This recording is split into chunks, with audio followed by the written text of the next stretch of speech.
നമ്മൾ പലപ്പോഴും അമിതമായിട്ട് സ്ട്രെസ്സായി പോകാനും അല്ലെങ്കിൽ വളരെ പാനിക്കായിട്ട് പെരുമാറാനൊക്കെ ആയിട്ടുള്ള കാരണം എന്ന് പറയുന്നത് നമ്മുടെ ബ്രെയിനിൻ്റെ threat detection system threat detection system എന്ന് പറയുന്നത് പ്രോപ്പറായിട്ട് വർക്ക് ചെയ്യാത്തത് കൊണ്ടാണ്, അല്ലെങ്കിൽ അതിൻ്റെ ഒരു ഇംബാലൻസ് അല്ലെങ്കിൽ ഇംപ്രോപ്പർ വർക്കിംഗ് ആണ്.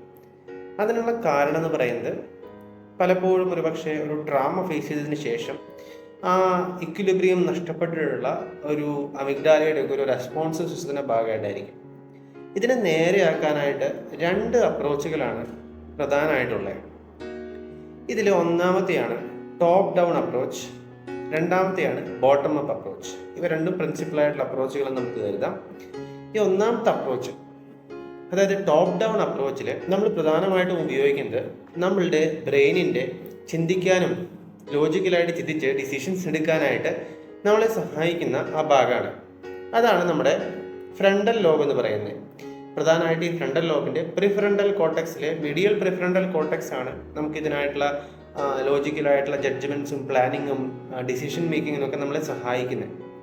സോ ഇതുപയോഗിച്ചിട്ട് നമ്മൾ ഒരു അമിക്കബിൾ സിറ്റുവേഷൻ അനലൈസ് ചെയ്യുകയും അതിനെ ശരിയായ രീതിയിൽ പഠിച്ചിട്ട് ഒരു തീരുമാനമെടുക്കുകയും ചെയ്യുകയാണ് ചെയ്യുന്നത്. സോ അതാണ് ടോപ്പ് ഡൗൺ അപ്രോച്ച് എന്ന് പറയുന്നത്. രണ്ടാമത്തെ അപ്രോച്ചാണ് ബോട്ടം അപ്പ് അപ്രോച്ച് എന്ന് പറയുന്നത്.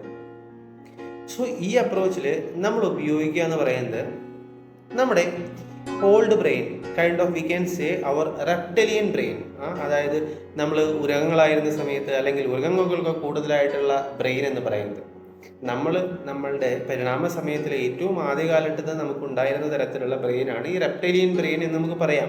വളരെ പ്രിമിറ്റീവ് ആയിട്ടുള്ള ബ്രെയിൻ സ്ട്രക്ചർ. ആ ഭാഗമാണ് നമ്മളെ കാം ഡൗൺ ചെയ്യാനായിട്ട് രണ്ടാമതായിട്ട് സഹായിക്കുന്ന ഒരു സിസ്റ്റം എന്ന് പറയുന്നത്.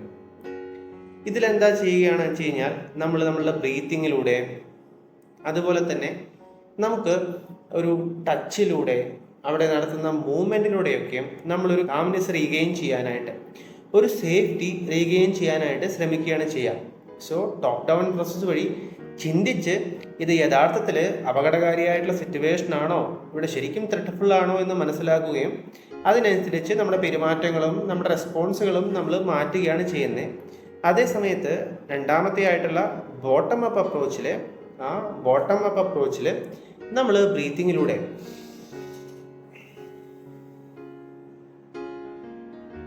കാമറാവാനും, അതുപോലെ തന്നെ സ്ട്രെസ്ഫുൾ ആകുമ്പോൾ മൂവ് ചെയ്ത് കഴിഞ്ഞതിന് ശേഷമൊക്കെ കാമാവും നിങ്ങൾ കണ്ടിട്ടില്ലേ. അതുപോലെ മൂവ് ചെയ്യുമ്പോൾ നമുക്കൊരു സേഫ്റ്റി ഫീലിംഗ് ലഭിക്കുകയും നമ്മൾ കാമറാണ്, നമ്മളുടെ കൺട്രോളിലാണ് മൂവ്മെൻറ്റ് എന്നുള്ള രീതിയിൽ അനുമാനിക്കാൻ സാധിക്കുകയും ചെയ്യുന്നൊരവസ്ഥ. അതുപോലെ തന്നെ നമുക്ക് കോംഫി ആയിട്ടുള്ളതോ അല്ലെങ്കിൽ ടച്ചിലൂടെ ഒരു സേഫ്റ്റി ഫീൽ ചെയ്യാൻ സാധിക്കുകയും ചെയ്യുന്ന തരത്തിൽ നമുക്ക് സേഫ്റ്റി കൊണ്ടുവരാൻ, ആ സെക്യൂരിറ്റി കൊണ്ടുവരാനായിട്ട് ആ ത്രെട്ട് ഇല്ല എന്ന് മനസ്സിലാക്കാൻ നമ്മളെ സഹായിക്കുകയാണ് ചെയ്യുന്നത്. So these are the 2 principal approaches. എപ്പോഴെങ്കിലും സ്ട്രെസ്സൊക്കെ നിങ്ങൾ പെർസീവ് ചെയ്തിട്ട് വലിയ രീതിയിൽ കഷ്ടപ്പെട്ട് തുടങ്ങുമ്പോൾ മനസ്സിലാക്കാം, പലപ്പോഴും നിങ്ങളുടെ അമിഗ്ഡാലയുടെ റെസ്പോൺസ് അനുസരിച്ച് പാനിക്കായി പേടിച്ച് ഓരോ കാര്യങ്ങൾക്ക് പെരുമാറാനായിട്ടുള്ള കാരണം എന്ന് പറയുന്നത് പലപ്പോഴും ഈ ബാലൻസ് ഇല്ലാത്ത രീതിയിൽ ഒരു ട്രോമയ്ക്ക് ശേഷം എല്ലാ ചെറിയ പ്രശ്നങ്ങളും വലിയ അപകടത്തിലേക്കാണ് നയിക്കുന്നത് എന്ന രീതിയിൽ തെറ്റായി നമ്മൾ ഇൻ്റർപ്രറ്റ് ചെയ്യുന്നത് കൊണ്ടാണ് പലപ്പോഴും നമ്മൾ പ്രശ്നത്തിലും അതുപോലെ തന്നെ വളരെ കൂടിയ രീതിയിൽ ദേഷ്യം പ്രകടിപ്പിക്കുകയും ആങ്കർ ഔട്ട്ബസ്റ്റ് ഒക്കെ ഉണ്ടായിട്ട് നമ്മുടെ ബന്ധങ്ങളും പെരുമാറ്റങ്ങളൊക്കെ വഷളായി പോകാനായിട്ടുള്ള കാരണം. സോ ഇത് മനസ്സിലാക്കുക. ഈ മനസ്സിലാക്കലുകൾ ഇതിൽ നിങ്ങളുടെ പെരുമാറ്റവും അല്ലെങ്കിൽ ത്രെട്ട് റെസ്പോൺസ് സിസ്റ്റവും മാറ്റിയെടുക്കുന്നതിലേക്കുള്ള ആദ്യ പടികളാവട്ടെ. സോ നിങ്ങൾക്ക് ഇതിനെക്കുറിച്ച് എന്തെങ്കിലും സംശയങ്ങളുണ്ടെങ്കിൽ നമ്മുടെ താഴെ കമൻറ്റ് ബോക്സിൽ രേഖപ്പെടുത്തുക. ട്രോമയുടെ ഹീലിംഗ്, അതിനെന്തൊക്കെയാണ് ചെയ്യേണ്ടത് എന്നൊക്കെ അറിയാനായിട്ട് നിങ്ങൾക്ക് കമൻറ്റ് ബോക്സിൽ നിങ്ങളുടെ സംശയങ്ങൾ രേഖപ്പെടുത്താം. ഈ വീഡിയോ നിങ്ങൾക്ക് ഇഷ്ടപ്പെട്ടാൽ ലൈക്ക് അമർത്തുക. ഇതുപോലെ വിജ്ഞാനപ്രദമായിട്ടുള്ള കൂടുതൽ വീഡിയോകൾ ലഭിക്കുന്നതിനായിട്ട് ചാനൽ സബ്സ്ക്രൈബും ചെയ്യുക. കേട്ടതിന് എല്ലാവർക്കും നന്ദി. വീണ്ടും ഒരു വീഡിയോയിൽ കാണുന്നത് വരേക്കും എല്ലാവർക്കും good bye and good days.